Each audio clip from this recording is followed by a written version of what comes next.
कौन से रहस्य रही शियर फोर्स बेंडिंग मोमेंट रे जोटा कि आम जीवन पर्यंत जानी पारे। वर्तमान चलतु आम देखा मुझे जनइबी कहीं जिन जोटा आम सब किसी कन्फ्यूजन रही जाए। तो आम तो बालंग भाया पाठ पढ़ी आसचे छाड़ एबे आम ताको देखिया केमती सॉल्यूशन किछि हेई परियो आउ जानी परिबा।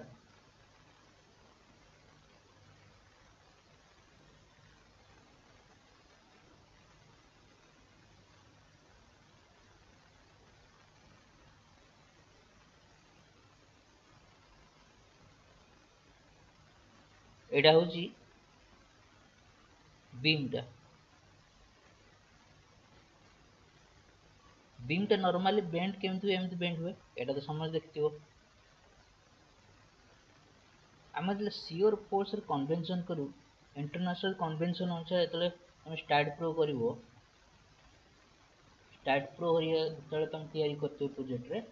तार कन्वेंशन फॉलो करी कहूँ स्टार्ट प्रो रे पॉजिटिव शियर फोर्स और नेगेटिव बेंडिंग मोमेंट सब पिला कन्फ्यूजन हुए कौन पाई होची मु तुमको कहूँ आउ एटा इंटरनेशनल कन्वेंशन केमती मैच करियो मु तुमको कहूँ। देखो ए जो बेंड हुए ए एलिमेंट देखो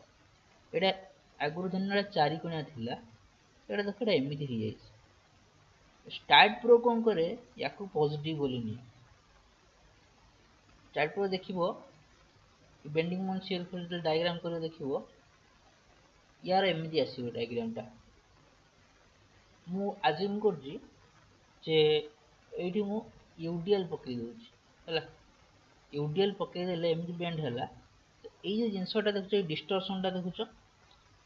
एटा एमिति हेची एपटे जिनसटा डिस्टॉर्शन टा एपटे एमिति हेची ए जो डिस्टॉर्शन टा को देखिया पे शियर फोर्स टा को एटा एमिति नै जाय एटा एमिति नै जाय मु कहया कथा होजी ए जो डिस्टॉर्शन टा को पॉजिटिव बोली स्टार्ट करने this is shear force shear माने होजी डिस्टॉर्शन शियर माने ही होजी डिस्टॉर्शन हवा और ए जिनसटा ही शियर से आउट जिनस मार्क करिवो शियर से डिस्टॉर्शन हुए शियर स्ट्रेस से पड़ी थिवो तार शियर स्ट्रेस डायग्राम टा हुए रेक्टांगल में करी एमती आसीबो माने मझिरे अधिक डिस्टॉर्शन होथुवो माने तमे गोटे कॉपी को भी एमती बेंड करी देखिवो एठी कम डिस्टॉर्शन हो तो मझी एलिमेंट अधिक डिस्टॉर्शन होथुवो। तापर रहला बेंडिंग मोमेंट डायग्राम टा एमिति हुए इंटरनेशनली आउ एटा एमिति दिया जाए सॉरी सैगिंग दिया जाए सैगिंग कहीं दिया जाए कारण एक्चुअली शेपटा भी एमती अच्छी तो एमती ही दिया है तो यहाँ एक्चुअली कौन पाई होचे हम देखिबा एक्चुअली कौन एतरे सिचुएशन होची जहा द्वारा कि यार डायग्राम टा एमती यार शियर फोर्स एमती बेंडिंग मोमेंट एमती एठी कौन पे एमती होची। तो तम माने मु आशा करूची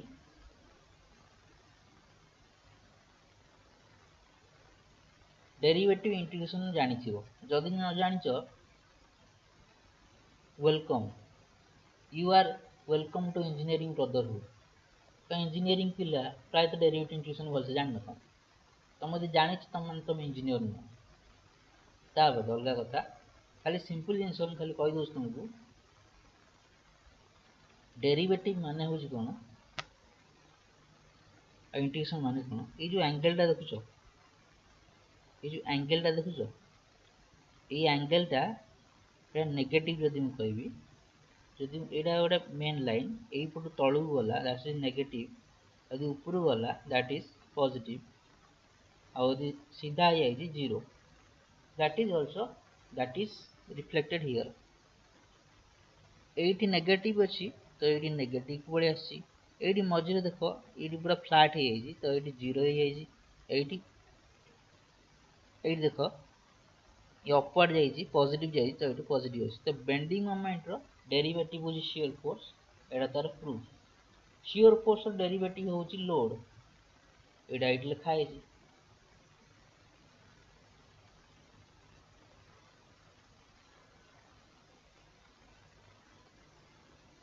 एबे देखिबा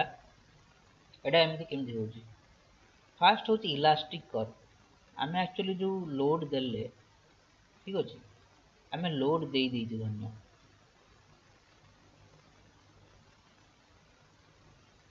आम लोड दे दीजिए लोड देले जो बेंड हो ना नहीं एमती बेंड हो ये बेंड हो दैट इज इलास्टिक कर्व ये कौन मैथमेटिकली इलास्टिक कर्व डेरिवेटिव यदि करवा आम कौन कह dy over dx y dy over dx deflection को आम y बोली कहूँ तो इलास्टिक कर्व डेरिवेटिव कले dy ओवर dx पाया गोटे फंक्शन पाई ताको जे आउ थे आम डेरिवेटिव करिया d2y ओवर dx स्क्वायर आम पाइबा कर्वेचर कौन कर्वेचर हम जाने d theta over ds is equal to bending moment by ei this is mx जोटा कहूँ आम एक्चुअली बेंडिंग मोमेंट कहूँ bending moment by i is equal to sigma by y equals to e by r सब मन this is bending moment not moment bending moment internally reduce हुए तो bending moment जो ये क्रिएट है bending moment by ei ताको जो मुझे ei टा कौन करी आर पटक नहीं जी ताले कौन हो ei equal d2y over dx square into bending moment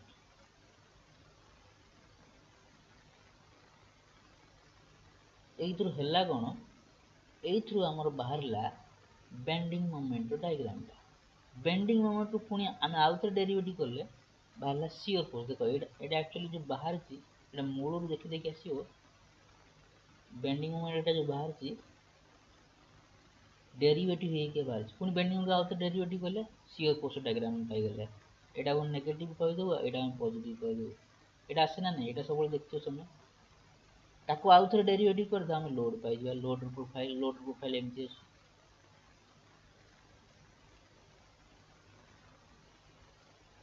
এইটা एक्चुअली इनिशियली एमती थिला आम एक्चुअली आमको जीवन सारा उल्टा ही शिखाई कॉलेज रे फास्ट लोड तापर शियर फोर्स तापर बेंडिंग मोमेंट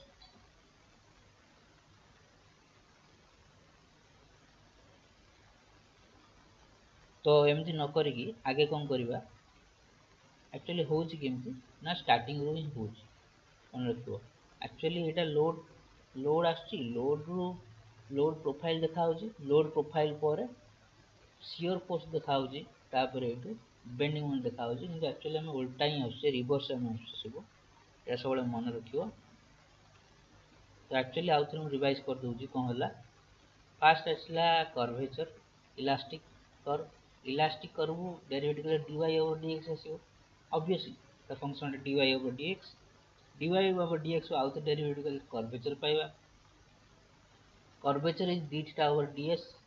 और ds जगह dx भी हम पके परिबा is equal to m by ei कारण हम जानि छे ऑलरेडी अरे तुम जानि थिबो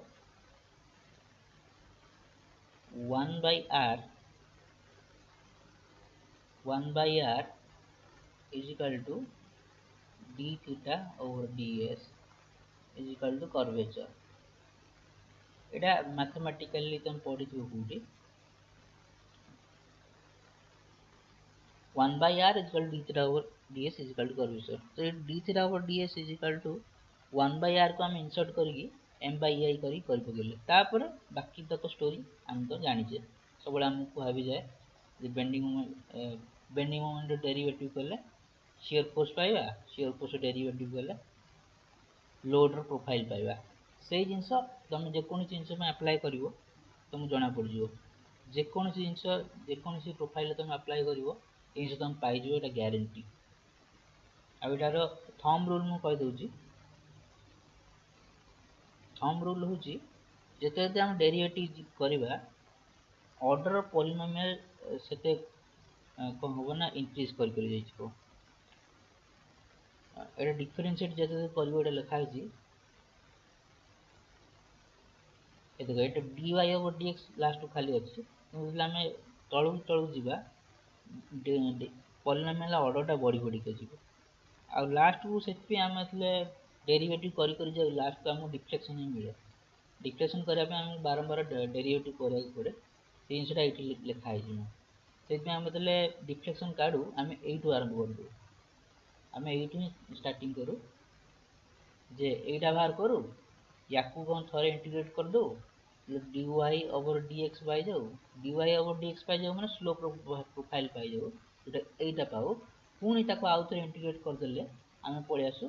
डायरेक्ट डिफ्लेक्शन को सो तो आगे आम कौन पाऊ छाड़ एत तो बुझी भी जाइए कौन कौन तो फास्ट डिफ्लेक्शन डिफ्लेक्शन रु आम एगुड़ा सब bending moment this is bending moment diagram this is shear force diagram this is loading diagram तो अभी जेकोनी चीज ट्राए करियो जाइकी पॉइंट लोड रे ट्राए करियो आ कथा भाबिबो सब इंटरनेशनल कन्वेंशन या आंसर मैच करछ